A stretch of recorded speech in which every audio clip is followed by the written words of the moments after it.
So the first thing that we are going to do is that wash our baigan, which is also called as eggplant, and then take a pan, heated pan, and you're going to roast it on the pan. So it also depends on you how much you want to cook. I really wanted to cook a eggplant which is really big in size, so I have just taken a big eggplant. And usually for baigan ka bharta, it's very good to have the eggplants which are very fluffy and big in size, so that you have lot of pulp to cook and to make the gravy out of it. So once you start roasting it, make sure you roast the baigan from all the angles possible, and it usually takes 10 to 15 minutes to roast a baigan on the pan. And during the process of roasting, you also can take a fork to make some holes in the baigan so that it gets cooked really fast, and if there is any excess water, it comes completely out of it. So you can see on my pan there is a lot of water which is just boiling off or evaporating from the baigan, and that makes it more roasted and it gives a very nice aroma inside the baigan. And once it is all done, you can see how the baigan shrinks into a very thin structure like this. You can take it out completely from the pan and let it dry. Once it gets dried or it gets cooler, you can just peel it off completely. My eggplant is not completely cooled yet, but since I was in hurry, I had thought of peeling it off immediately. But if you have some time, make sure you just let it cool for some time so that you don't burn your fingers, and then peel it off. One important point here is that once you peel the eggplant after roasting, do not wash it. It is very important not to wash it so that you get that flavor of the roasted eggplant when you make baigan ka bharta. And now you see it's cold and completely peeled. So now I'm going to cut it into smaller pieces. If you want, you can directly mash it completely into a mash, but I want to cut it into smaller pieces, so I'm just cutting them into smaller pieces. And the handle of the eggplant you can make into 2 or 3 pieces like you eat chicken legs. So that's it. And after that, we are going to prepare the gravy for the baigan or the eggplant. One important point here is that when you make the gravy, make sure you have all the ingredients ready beforehand, because our eggplant is already cooked. So now the important part is just to prepare the gravy and mix this eggplant into the gravy, and our baigan bharta will be ready. So let's begin with the baigan ka bharta gravy.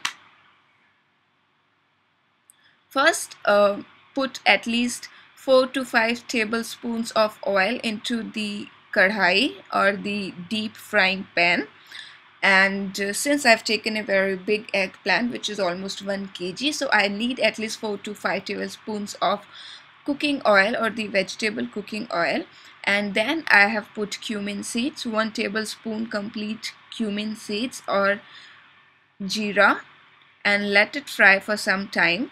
During this process, during the initial process of putting all these ingredients, make sure your gas is on the medium heat. And after the cumin seeds are done, we are going to add 4 finely chopped red onions.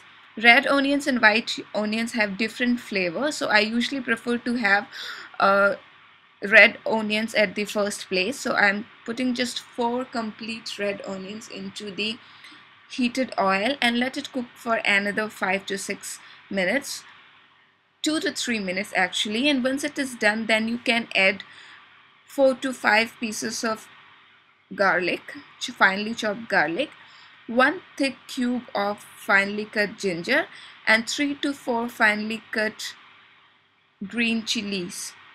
So I have in my paste red onions, green chillies, cumin seeds, ginger and garlic. And now I am going to let it heat or get it cooked for another 5 to 6 minutes. And if you want this onion to get cooked very faster, you can add half tablespoon of salt at this point, because salt really helps to melt the onion faster. and once after 5 minutes you see how it has become little brown. So once the onion becomes little brown, at this point we can start adding the Indian spices to this. So the first Indian spice I usually add is the turmeric, which is a yellow spice, and it gives a lot of color to the Indian cooking. So I'm adding half tablespoon of turmeric and mix it well with the onion. And once it is done,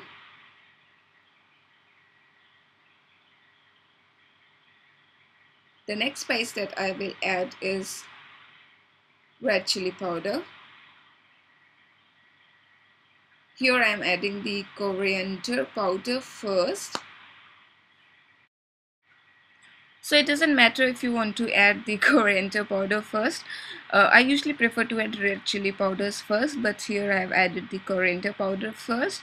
After the coriander powder, you can go ahead and add the red chili powder.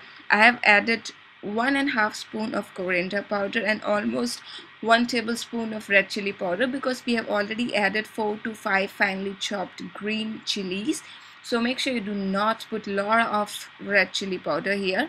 And then you're gonna mix it, heat it, and let it cook covered into the container for another 5 to 10 minutes, because it will take some time for all the spices to get cooked, mixed, give some aroma and taste to the onions.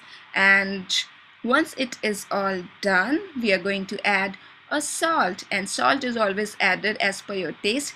Some people like to eat very less salt, some people like to eat very salty food, so just add salt as per your taste. I have added 1.5 tablespoon of salt.